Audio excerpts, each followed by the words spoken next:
오늘의 주요 뉴스입니다. 올해 여름은 평균 기온이 24.7도로 평년 여름보다 1도 높았고 강수량도 평년보다 약 300mm 많았던 것으로 나타났습니다. 특히 장마철 남부지방 강수량은 712.3mm로 1973년 전국 관측망 구축 이후 최대량을 기록했습니다. 국내에서 올해 첫 일본 뇌염 환자가 발생했습니다. 일본 뇌염은 모기에 물려 감염되는데 방역 당국은 효과적인 일본 뇌염 백신이 있는 만큼 적극적인 예방 접종을 권유했습니다. 정부가 태양광을 포함한 재생에너지에 대한 내년도 예산을 42% 4,400억 원 넘게 대폭 삭감했습니다.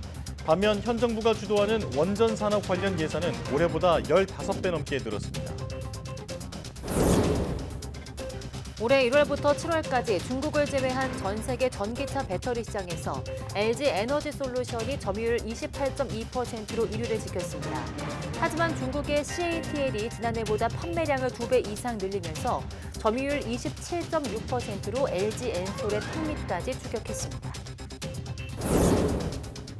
오는 11일까지 소행성 5개가 지구 근처를 지나간다고 미 항공우주국 나사가 밝혔습니다. 5개의 소행성 중 하나는 152만 킬로미터까지 지구에 다가오지만 지구와 달 사이 평균 거리의 3배 이상 멀리 지나가 큰 위협은 아니라고 평가했습니다.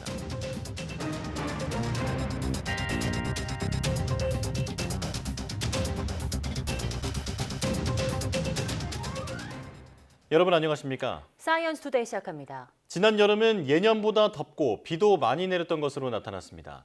기상청은 7일 발표한 2023년 여름철 기후 분석에서 평균 기온이 24.7도로 평년보다 1도 높았고 강수량도 평년보다 약 300mm 많았다고 밝혔습니다. 특히 장마철 남부지방 강수량은 712.3mm를 기록해 1973년 전국 관측망 구축 이후 1위, 전국 강수량도 3위를 기록했습니다.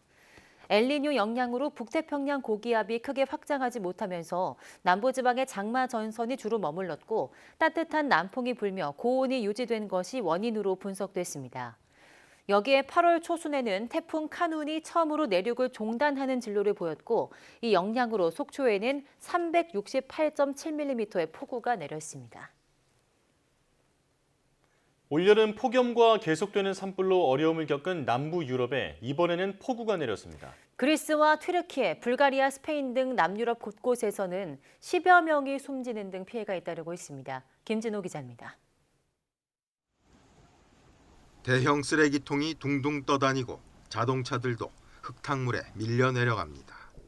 지난달까지 산불로 고초를 겪은 그리스에 이번에는 물난리가 났습니다. Χθες η βροχόπτωση ήταν πάρα πολύ έντονη, πρωτοφανές, δεν έχει ξαναγίνει στα χρονικά, εδώ στη Μαγνησία. Μεγάλη ποσότητα νερού, όγκου και πολλές ώρες. 최소 2명이 숨지고 3명이 실종됐습니다. 볼로스와 산악 지역 필리온, 스키아토스 섬은 폭우로 교통이 통제됐습니다. 그리스와 가까운 튀르키예와 불가리아, 스페인에서도 폭우에 따른 인명피해가 잇따랐습니다. 튀르키예 북서부 키르클라렐리의 야영지에서는 휴가를 즐기던 2명이 급류에 휩쓸려 숨지고 4명이 실종됐습니다. 튀르키예 최대 도시 이스탄불에서는 도로와 집들이 물에 잠기고 최소 2명이 사망한 것으로 파악됐습니다. Ortalaması 130 kiloya kadar ulaşan bir yağış düştü yaklaşık 2,5-3 saat içerisinde. 불가리아도 남부 흑해 해안에서 홍수가 발생한 뒤 2명이 숨지고 3명이 실종됐다고 불가리아 총리가 밝혔습니다. 스페인에서도 마드리드 등 중부 지역을 폭우가 강타해 3명이 실종되는 등 피해가 잇따르고 있습니다.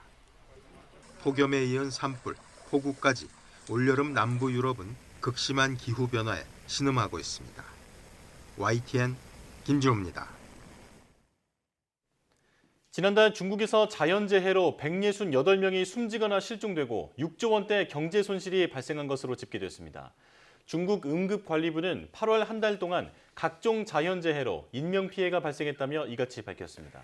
이어 이재민은 888만 7천 명, 긴급 대피한 사람은 54만 7천 명으로 집계됐고 가옥 4만 채가 파손되고 농경지 230억 7,300만 제곱미터가 침수돼 342억 위안의 피해가 발생했다고 덧붙였습니다. 지난달 태풍 독수리와 카누의 북상으로 중국 각지에서 폭우와 홍수 피해가 잇따랐습니다. 올해 첫 일본 뇌염 환자가 발생하면서 방역당국이 예방접종 참여를 당부했습니다. 질병관리청은 5일 강원도에 거주하는 60대 남성이 발열과 의식불명 증상을 보여 검사를 한 결과 일본 뇌염의 특이 항체가 검출됐다고 밝혔습니다. 방역당국은 효과적인 일본 뇌염 백신이 있다며 국가 예방접종 지원 대상인 2010년 1월 1일 이후 출생 아동은 표준 예방접종 일정에 맞춰 접종할 것을 권고했습니다. 모기에 물려 감염되는 일본 뇌염은 잠복기가 5일에서 15일에 달하고 증상이 없거나 발열과 두통 등 가벼운 증상이 나타나지만 드물게 고열과 발작, 마비 등 심각한 증상이 있습니다. 이 가운데 20-30%는 사망에 이를 수 있고 뇌염 환자의 최대 50%는 신경계 합병증을 겪을 수도 있습니다. 일본 뇌염으로 지난 2019년에는 6명, 2021년에 4명이 숨졌고 지난해는 사망자가 없었습니다. 아프리카 돼지열병 ASF 중앙사고수습본부는 최근 경북 지역에서 ASF가 발생해 방역 관리를 강화하고 있습니다. 중수본은 지난달 말부터 경북 상주시와 영덕군 이남에서 5건의 확진 사례가 나왔고 지난 4일에는 경북 청송군에서 야생 멧돼지 2마리가 ASF 양성 판정을 받았다고 밝혔습니다. 이에 따라 중수본은 긴급회의를 열어 야생 멧돼지 포획과 사체 제거 등 대책을 논의했습니다. 지난해 무릎관절증 환자 300만 명 가운데 여성 환자가 70%에 육박하는 것으로 나타났습니다. 건강보험공단이 발표한 자료를 보면 지난해 무릎관절증 환자는 306만 5천 명으로 4년 새 6.7% 늘었습니다. 여성 환자가 209만 8천여 명으로 남성 환자보다 2배 이상 많은 것으로 나타났고 연령별로는 60대가 35%, 70대 26% 순이었습니다. 여성과 50대 이상 환자가 많은 것은 여성은 남성보다 근력이 약해 관절염이 쉽게 생기고 50대 이후 호르몬 변화도 영향을 미친 것으로 분석됩니다. 최근 흉기 난동 사건이 잇따르자 경찰이 정신질 환자에 대한 응급 입원 조치를 늘린 것으로 나타났습니다. 경기 남부경찰청은 서울 신림역에서 흉기 난동 사건이 발생한 지난 7월 21일 이후 40일 동안 응급 입원 조치 285건을 진행했다고 밝혔습니다.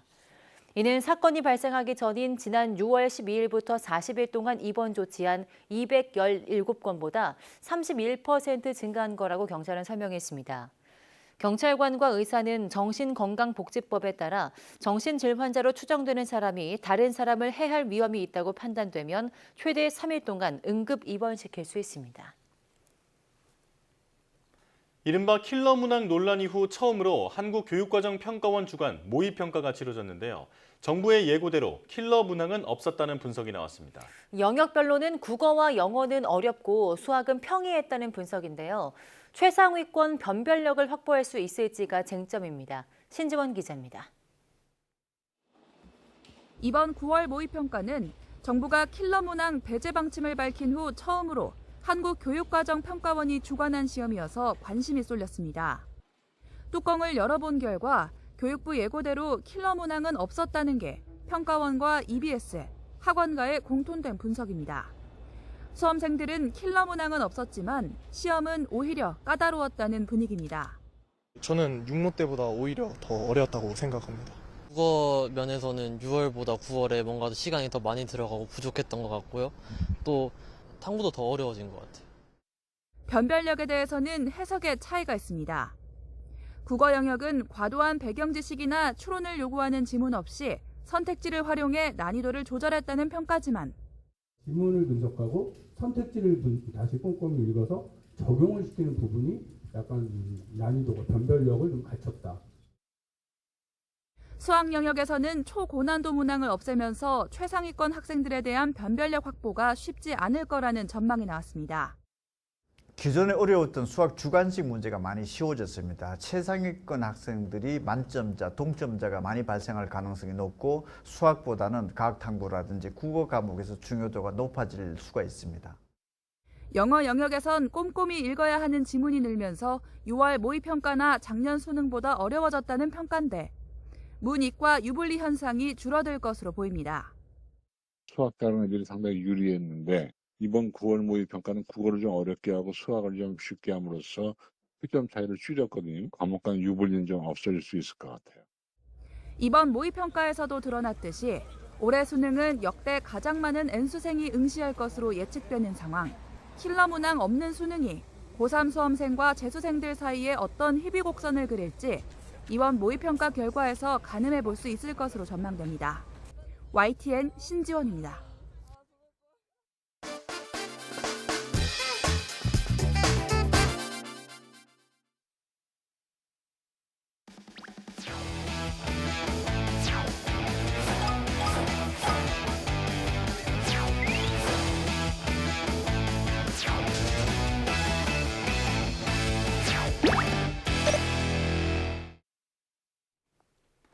기차와 버스, 지하철 등은 각 시대마다 조금은 다른 모습을 하고 있죠. 그래서 예전 영상이나 사진들 속 대중교통들을 보면 그 시절의 향수가 떠오르곤 하는데요. 저기 잠깐만요. 오늘은 종이를 이용해 대중교통으로 시대를 기록하는 남자, 류왕별의 종이 공방의 류왕원 씨와 함께합니다. 어서 오세요. 네, 안녕하세요. 네, 안녕하십니까. 나와주셔서 고맙습니다. 자, 먼저 사이언스 투데이 시청자 여러분께 자기소개부터 해주시죠. 네, 안녕하세요. 저는 유튜브에서 대중교통과 시대의 풍경을 종이로 만들며 시대를 기록하는 컨텐츠를 만들고 있습니다.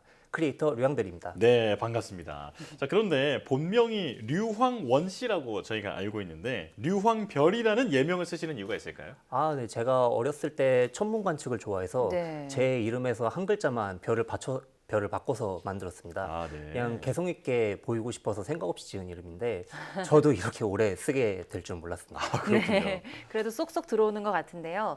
하고 계신 이런 작업을 페이퍼 크래프트라고 하더라고요. 이게 좀 종이 접기와는 다른 거겠죠? 네, 종이 접기랑은 많이 다릅니다. 네. 이제 종이 접기는 종이 한 장을 접어서 만드는 거라면은 네. 페이퍼 크래프트는 도면을 출력을 하고 도면을 자르고 붙여서 만드는 조립의 과정이 들어갑니다.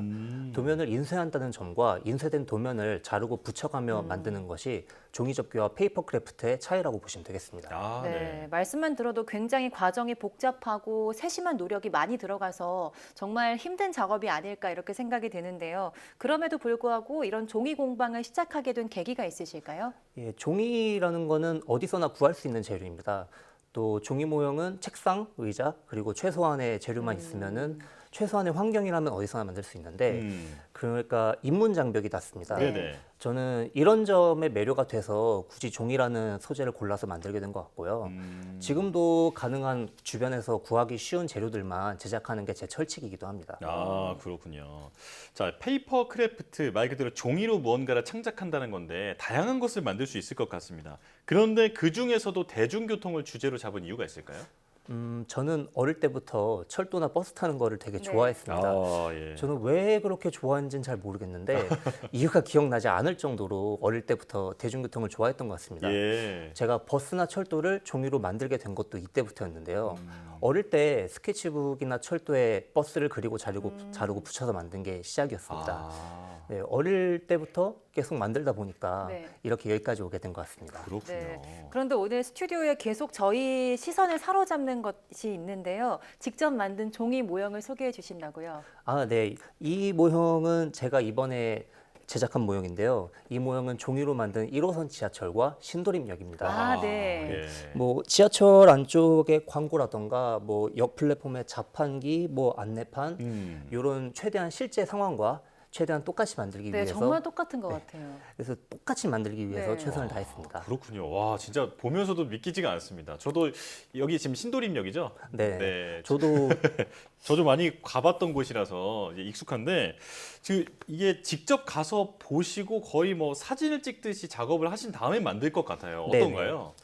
예, 모든 작품은 직접 가서 보고 만드는 거를 목표로 하고 있습니다. 예. 예를 들어서 지하철 같은 경우에 천장에 뭐 에어컨 위치라던가 와. 뭐 기둥 모양, 뭐 손잡이 개수라던가 이런 부분들은 직접 가서 보지 않고서는 만들 수가 없거든요. 그렇죠.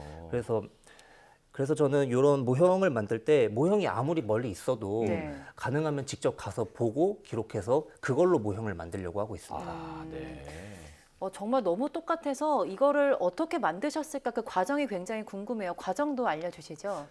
일단 모형으로 만들 대상을 우선 선정을 합니다. 뭐 사람들이 가장 많이 타는 노선이라던가 우리나라에서 최초의 무언가라던가 이런 역사성이 있다거나 이런 주제가 또렷한 노선들을 주로 고르는 편이고요. 예. 이렇게 모형 소재를 선정을 했으면 이제 답사를 나가서 관찰을 하고 기록을 해오는 거죠.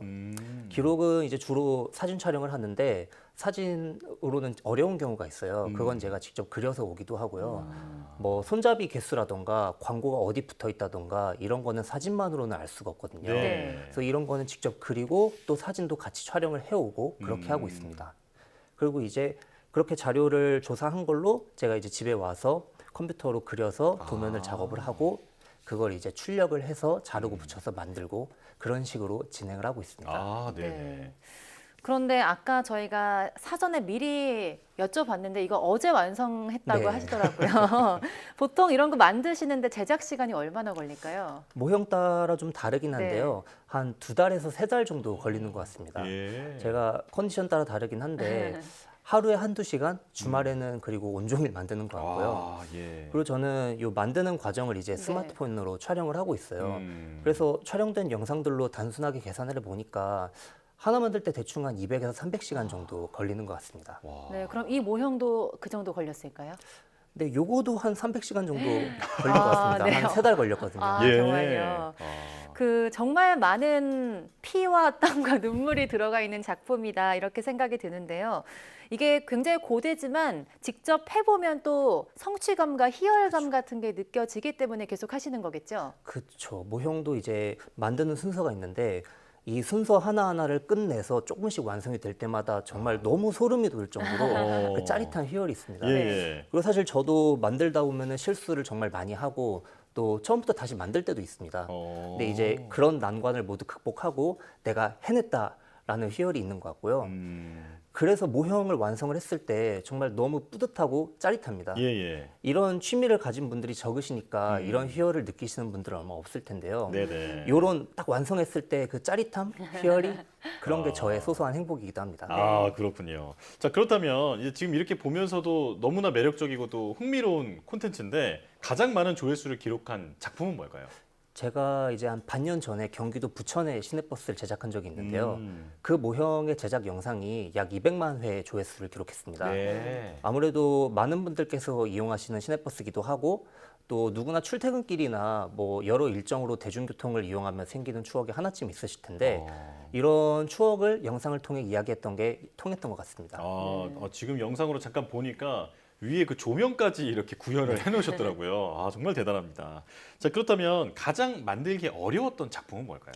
예, 지금 제가 갖고 온 요 1호선 지하철이랑 신도림역 요 모형이 제일 어려웠던 것 같습니다. 일단 지하철 모형이랑 역 모형을 모두 만들어야 하는 것도 어려웠고 또 지하철은 손잡이 수가 많잖아요. 그렇죠. 손잡이가 70개거든요. 이거를 모두 만드는 것도 너무 어려웠어요. 그리고 여기 천장에 보시면은 이렇게 삼각형 형태의 트러스 구조가 있는데 실제 신도림역 천장도 이렇게 되어 있습니다. 이 천장 구조를 만드는 게 정말 어려웠습니다. 네, 와. 자, 그런데 이렇게 많은 노력을 기울여서 이제 만드시는 것이 개인적인 성취감이나 희열로 이어지는 것은 저희도 이제 충분히 공감을 하는데 그래도 좀 수입으로 연결이 되어야 지속 가능하지 않을까 좀 조심스러운 질문이 좀 생각이 들거든요. 네, 어떤가요? 사실은 유튜브에서 약간의 수익이 발생하고 있긴 한데요. 현실적으로 모형 한 대 제작하는 비용보다 적은 수입이 나오고 있습니다. 그래서 인건비까지 포함하면 매우 적자고요. 그냥 좀 부끄럽지만 그냥 재밌어서 만들고 있습니다. 네, 알겠습니다. 그럼 앞으로 꼭 한번 도전해보고 싶다 이런 대중교통도 있을까요? 예, 시내버스는 아무래도 요금도 저렴하고 또 훨씬 친숙하게 탈 수 있다 보니까 지금까지는 제가 시내버스 모형을 많이 만들어 왔습니다. 근데 고속버스는 한번 타려면 금액대도 있고 길게 시간을 내기도 쉽지 않더라고요. 그리고 결정적으로는 제가 많은 의자를 만들 엄두가 안 나가지고 45석이거든요. 그래서 고속버스는 아직 못 만들어 봤는데 이제는 고속버스도 한번 도전해보고 싶습니다. 네, 기대하겠습니다. 자, 그렇다면 이제 마지막 질문인데요. 황원님의 꿈은 뭘까요? 제 꿈은 대중교통에 많은 사람들이 관심을 가지는 게 제 꿈입니다. 저는 대중교통은 과거와 현재의 삶을 가장 강력하게 보여줄 수 있는 장치라고 생각을 하고 또 역사가 될 수 있다고 생각을 합니다. 근데 그거에 비해서 대중교통 속 사람들의 삶 그리고 이런 역사성에 대한 보존에는 관심이 없는 것 같습니다. 차량 제조사나 지자체 그리고 국가가 좀 더 대중교통의 역사성에 대한 보존 그리고 미래 세대로의 전달에 좀 더 관심을 가져줬으면 좋겠습니다. 예, 저도 이런 날이 올 때까지 더 치열하게 기록하고 더 치열하게 세상을 만들겠습니다. 네, 오늘 정말 멋진 작품도 보고 황원님 이야기도 많이 들을 수 있는 그런 시간이었는데요. 앞으로도 좋은 작품 계속 만들어 주셨으면 좋겠습니다. 오늘 말씀 잘 들었습니다. 네, 감사합니다.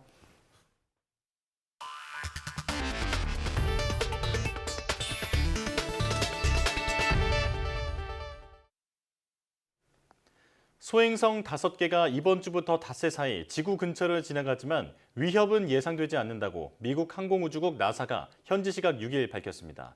나사에 따르면 오는 10일까지 소행성 5개가 지구 근처를 지나갈 것으로 관측됩니다. 첫 번째 근접하는 소행성은 집채만한 크기 18m로 지구에서 511만 킬로미터 거리까지 가까워집니다. 오는 8일에는 비행기 크기인 25m, 버스 크기인 8m 소행성 2개가 잇따라 407만에서 572만 킬로미터 거리에서 지구를 지나갑니다. 오는 10일 근접하는 소행성 2개의 크기는 각각 52m, 21m입니다. 이 가운데 하나는 152만 킬로미터까지 지구에 다가옵니다. 나사는 지난 30일 동안 세 개의 소행성이 달보다 더 가까운 거리에서 지구를 지나갔다고 전했습니다. 우주 강국들의 달 탐사 경쟁이 치열해지는 가운데 일본도 달 착륙선을 탑재한 로켓을 7일 발사했습니다. 일본 우주항공연구개발기구는 7일 오전 8시 42분쯤 규슈 가고시마현 다네가시마 우주센터에서 H2A 로켓 47호기를 쏘아 올렸습니다. 이 로켓에는 소형 달 탐사선 슬림과 X선 분광 촬영 위성 구리즘이 탑재됐습니다. 슬림은 내년 1, 2월에 달 착륙을 시도할 예정입니다. 일본은 그동안 일본 우주항공연구개발기구와 민간 기업이 달 착륙을 시도했으나 모두 실패했습니다. 애플과 구글 등 6개 빅테크 기업이 유럽연합 EU 영내에서 내년부터 특별 규제를 받게 됩니다. 자사 앱만 사용하도록 하거나 동의 없이 이용자 개인정보를 사업에 활용하는 일이 엄격히 금지됩니다. 황보연 기자입니다.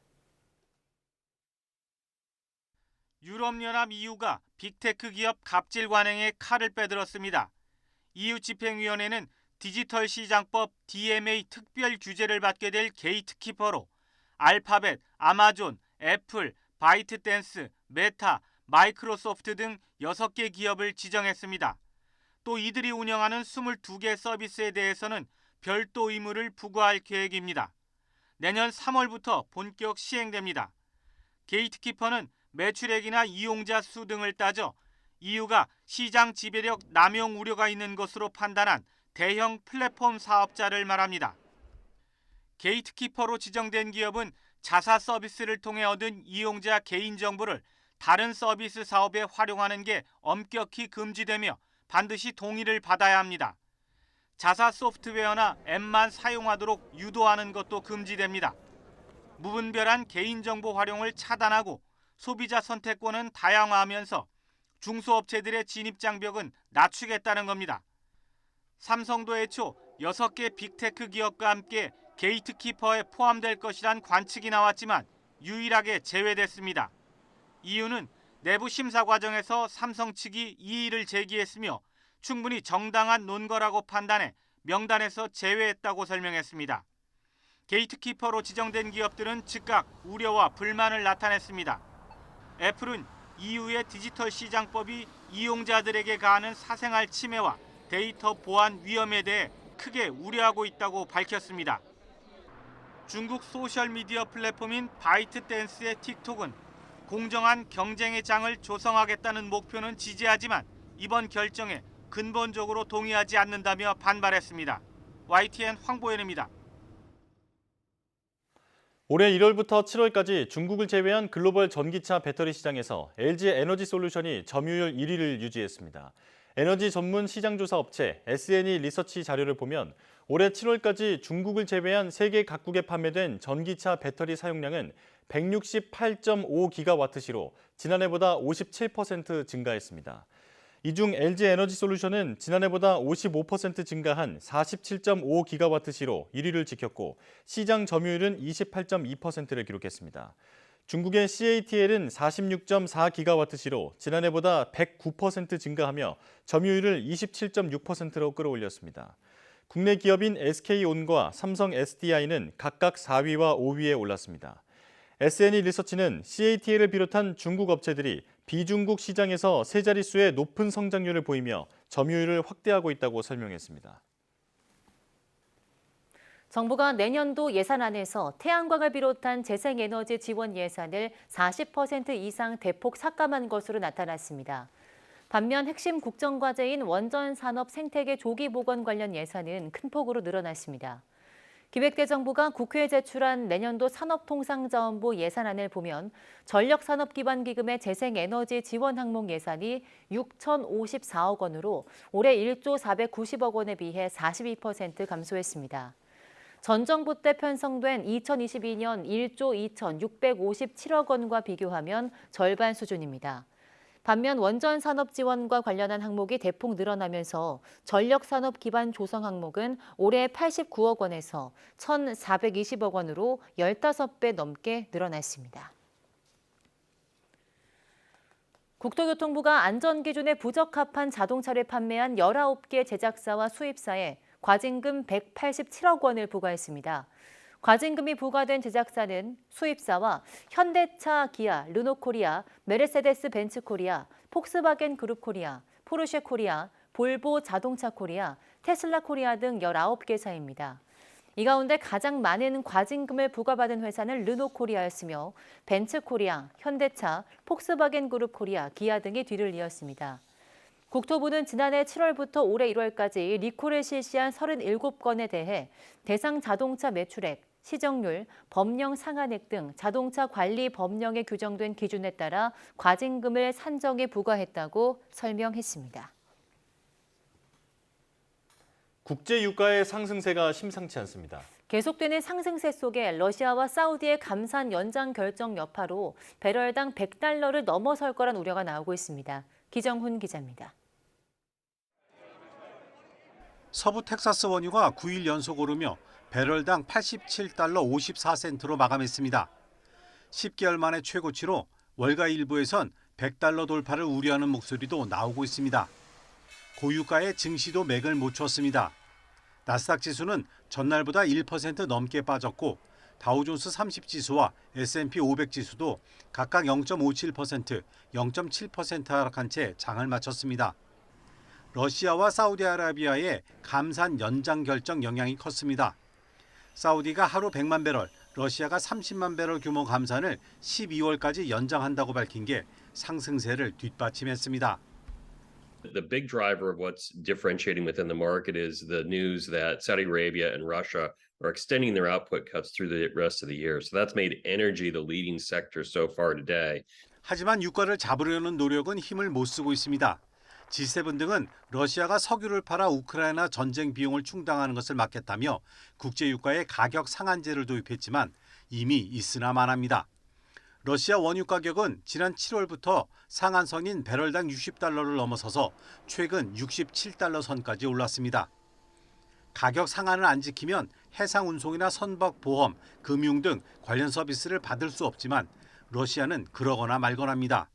서방 선박이나 보험 서비스를 이용하지 않고 원유를 판매하는 우회로를 통해 사실상 서방의 제재를 피하고 있습니다. 게다가 2달에 한 번씩 하기로 한 가격 상한선 재검토도 지난 3월 이후 한 번도 하지 않는 등 사실상 손 놓고 있는 상황이라 배럴당 $100의 우려가 우려로 끝나지 않을 가능성이 높아지고 있습니다. YTN 기정훈입니다.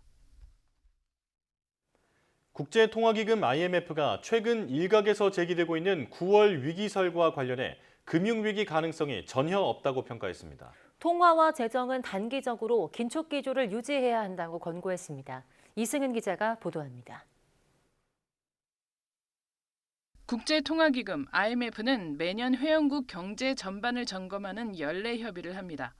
최근 우리나라와 연례 협의를 마친 IMF는 9월 금융위기설 발생 가능성에 대해 한국은 나름의 취약성은 있지만 금융위기로 이어질 가능성이 전혀 없다고 말했습니다.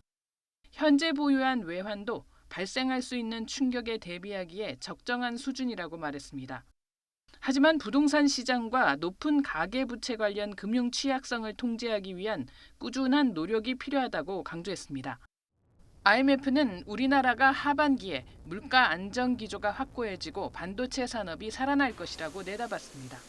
이에 따라 지난 7월 전망한 대로 1.4% 성장할 것이라고 강조했습니다. 내년 우리 경제 성장률을 2.4%로 전망한 IMF는 중국 경기 침체로 내년에 추가적 하방 압력이 있을 것이라고 언급했습니다.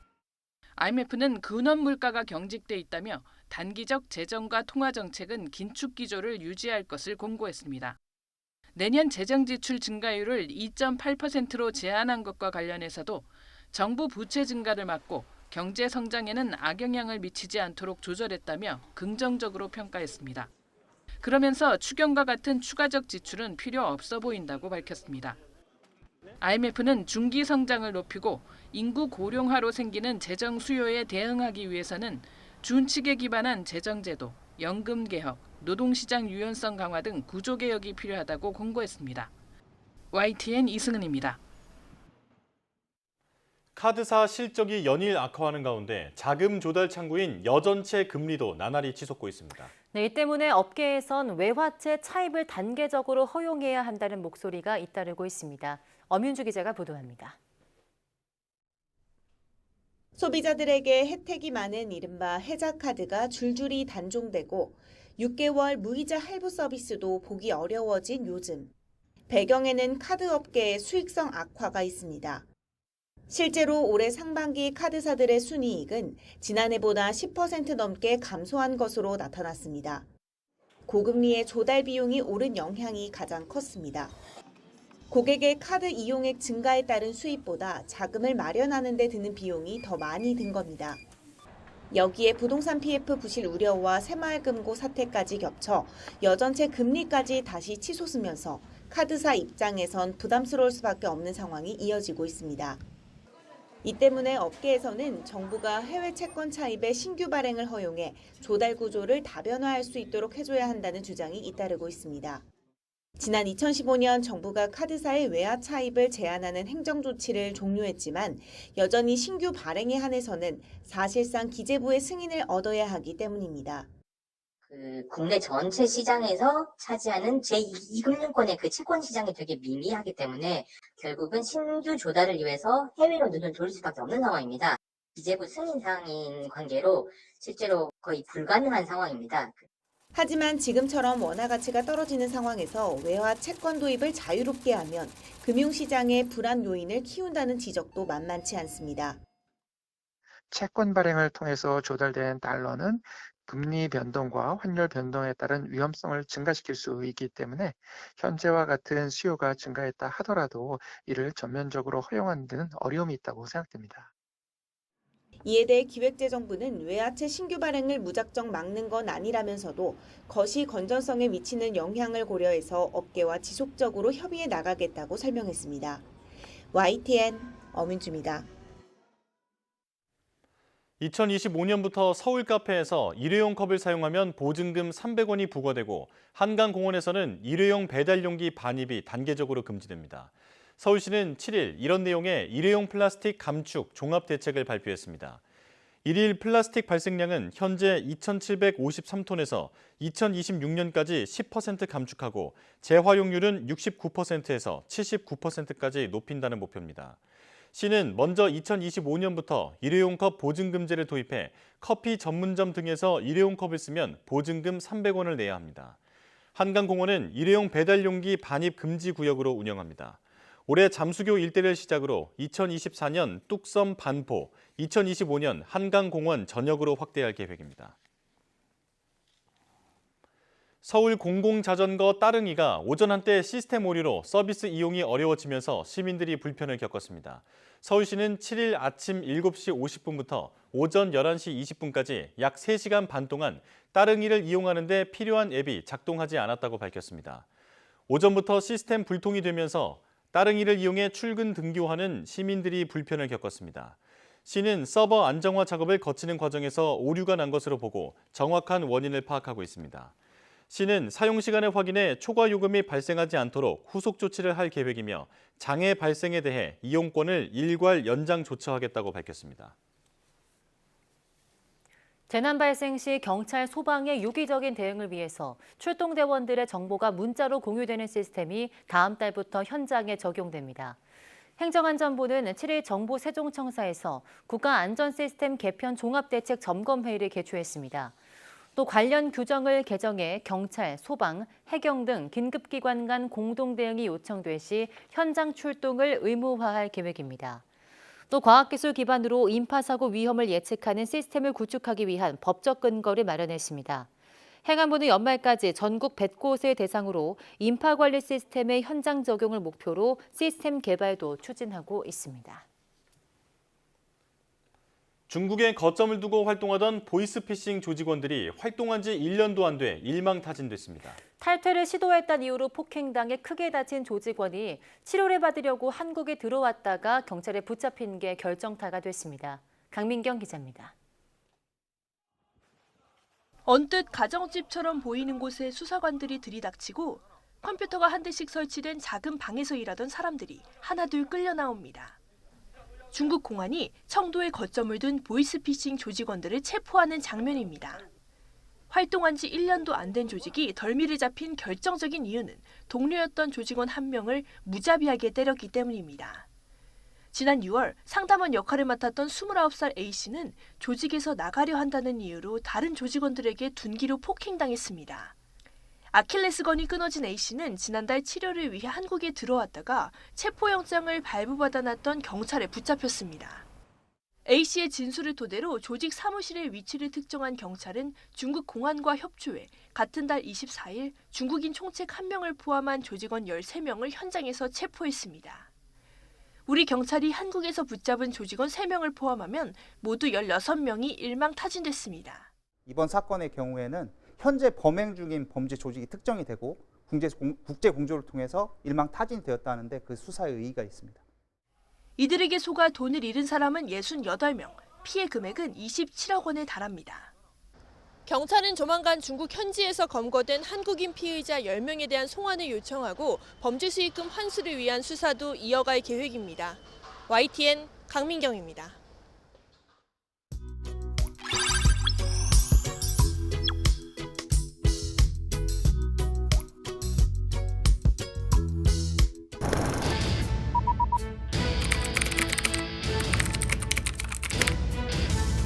중국梦归根到底是人民的梦。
공상과학 영화를 보면 허공에 홀로그램으로 지도나 설계도를 띄워놓고 손짓으로 조작하는 장면이 나오는데요. 이를 실제로 가능하게 하려면 손의 움직임을 매우 정밀하게 인식하는 기술이 필요합니다. 최근 국내 연구진이 무전원 태그를 이용해 초정밀 대규모 사물 인터넷 위치 인식 시스템을 개발했다고 하는데요. 오늘 과학의 달인에서는 무선 태그 활용 초정밀 위치 인식 기술에 대해 이야기 나눠보겠습니다. 카이스트 전기전자공학부 김성민 교수와 함께합니다. 어서 오세요. 안녕하세요. 네, 안녕하십니까. 자, 교수님이 개발하신 무선 태그를 활용한 초정밀 위치 인식 기술, 어떤 기술인지 직접 소개해 주시죠. 네, 영화 마이너리티 리포트에서 보면 주인공이 이제 손짓 동작만으로 허공에 떠 있는 홀로그램을 조작을 하거든요. 네. 유사한 장면이 아이언맨에서도 등장을 하고요. 이를 확장 현실, 즉 XR이라고 하는데요. 가상 세계와 현실 세계를 연결하는 것이 그 핵심입니다. 예. 그래서 즉 주변의 물체부터 손가락 등 신체까지 수천 개에 이르는 다양한 대상의 정확한 위치를 인식해서 그 상호작용을 실시간 확인하는 것인데요. 네. 무선 태그를 활용한 초정밀 위치 인식 기술은 세계 최초로 이를 달성하는 기술이라고 말씀드릴 수 있습니다. 네, 무선 태그라는 말이 들어가는데요. 여기서 무선 태그가 뭘까요? 네, 스티커 같이 다양한 사물에 간편히 부착해서 위치를 추적할 수 있는 통신 장치인데요. 이 사진이 저희 태그입니다. 네. 1cm에서 1cm 바이 1.3cm 크기로 손가락같이 굉장히 작은 부위에도 부착이 가능하고요. 또 에너지 소모가 휴대폰에 수십만 분의 1 정도로 무척 적어서 사용이 편리하고 각 태그는 고유한 아이디를 가지고 있습니다. 그래서 0.5초 안에 1000개 이상의 태그를 동시에 위치 인식하는 것이 가능합니다. 대단하네요. 자, 초정밀이라는 말도 들어가 있는데 그렇다면 어느 정도의 단위까지 인식을 할 수 있는 건가요? 네, 최대 0.3mm의 오차의 고정밀 인식이 가능한데요. 0.3mm가 어느 정도냐면요. 예. 머리카락 3개 정도의 두께입니다. 그만큼 눈에도 보이지 않는 아주 미세한 움직임까지 잡아낼 수 있는 기술이 되겠습니다. 그렇군요. 자, 이번 기술이 특히 주목받는 게 아주 먼 거리에서도 정밀한 제어가 가능하다는 건데 이게 어떤 원리로 가능한 건가요? 비유적으로 좀 말씀을 드리겠습니다. 소음이 굉장히 많은 곳에서는 대화하기가 힘들잖아요. 네. 그것과 마찬가지로 신호 품질이 떨어지면 위치 인식 정밀도도 떨어지게 됩니다. 그래서 신호의 품질을 높이는 것이 관건이라고 할 수 있는데요. 기존에는 강한 잡음으로 인해서 신호 품질이 낮아지는 문제점이 있었습니다.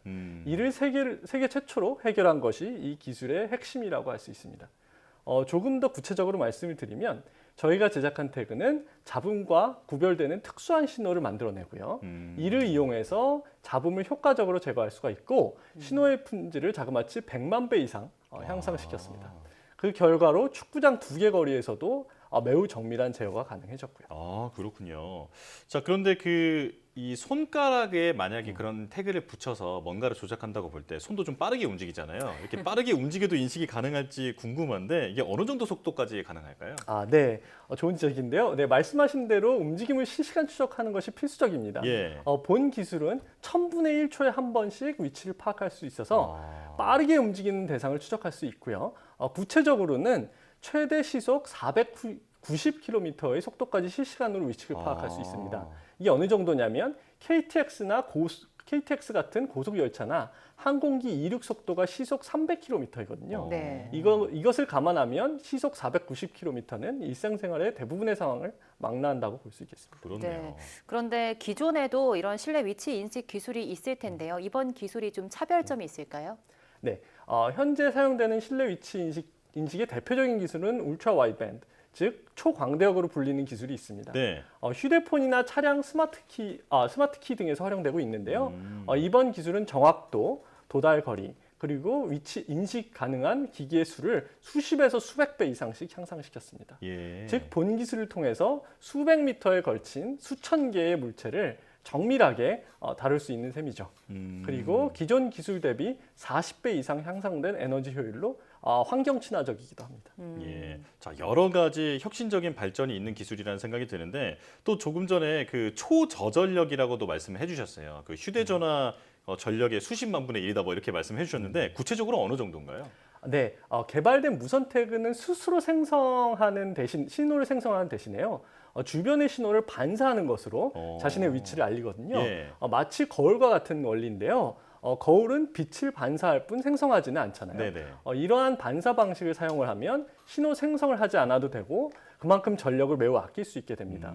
그래서 매우 적은 에너지만으로 작동을 하고 건전지 하나로 40년 이상 작동을 합니다. 와, 예. 즉 배터리 교체나 충전 없이 사용할 수가 있게 되겠고요. 그렇겠네요. 네, 그리고 요즘 IoT 같은 사물 인터넷이 굉장히 대두가 되고 있는데요. 이번 기술을 들어보니까 이런 사물 인터넷과도 접목할 수 있는 기술인 것 같습니다. 어떻게 보세요?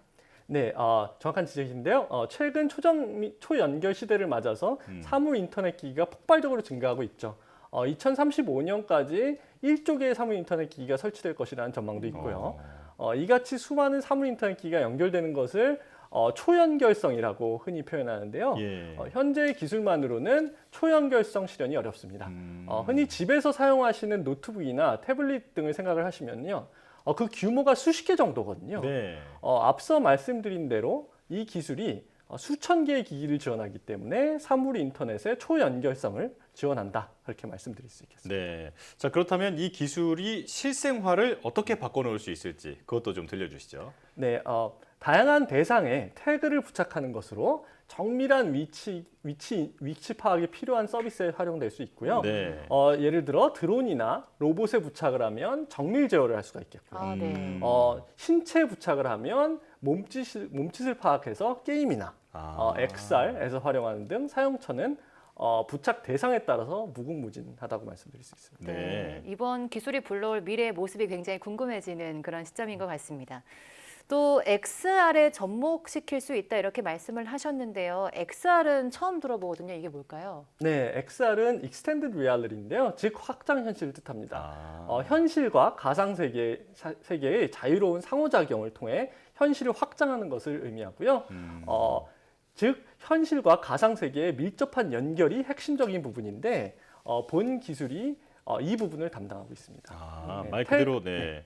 영화에서 본 것처럼 이렇게 이제 활짝 펼쳐진다든지 이런 게 이제 그 확장 현실이다 이렇게 이해하면 되겠네요. 네, 맞습니다. 네네. 태그를 부착함으로써 현실의 물체를 가상 세계로 옮겨오는 개념이라고 생각하시면 그렇군요. 네. 자, 아주 쓰임새가 굉장히 다양해질 것 같은데 이제 시간이 없어서 마지막 질문이 될 것 같습니다. 자, 상용화를 위해서 넘어야 할 산에 대해서도 알려주시죠. 네. 상용화를 위해서는 무엇보다 기술의 안정성을 확보하는 것이 우선되어야 할 것으로 생각을 하고 있고요. 예를 들어서 악천후가 있을 수도 있겠고 분진, 장애물 같은 다양한 환경적인 요소를 고려해서 언제 어디서든 그 성능을 유지하고 동시에 사용처에 따른 다양한 요구사항도 조사해서 지속적으로 발전을 시킬 계획입니다. 네, 자 영화 같은 현실이 하루빨리 다가오기를 기대하겠습니다. 자, 김성민 카이스트 전기전자공학부 교수와 함께했습니다. 고맙습니다. 네, 감사합니다.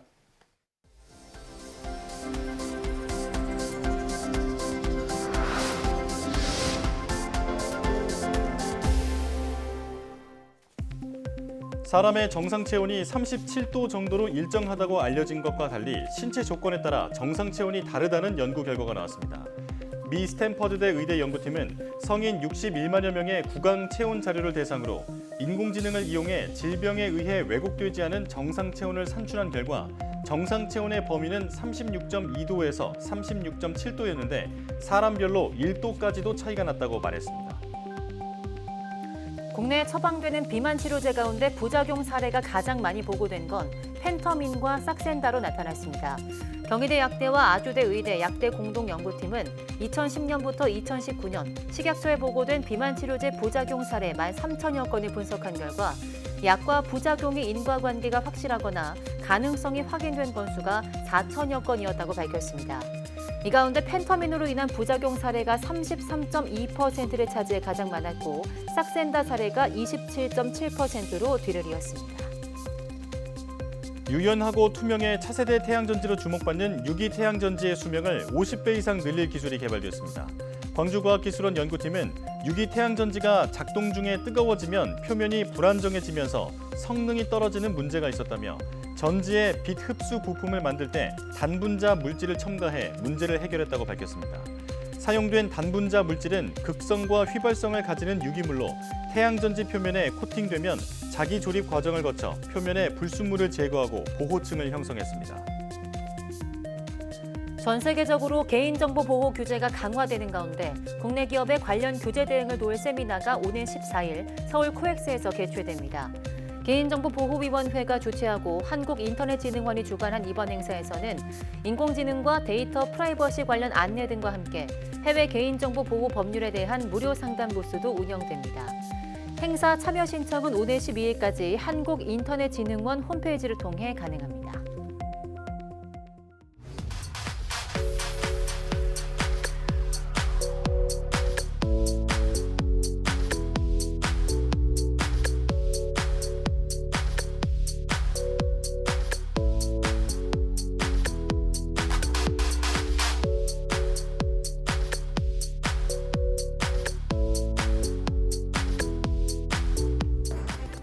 전해드린 것처럼 올해 첫 일본 뇌염 환자가 발생했습니다.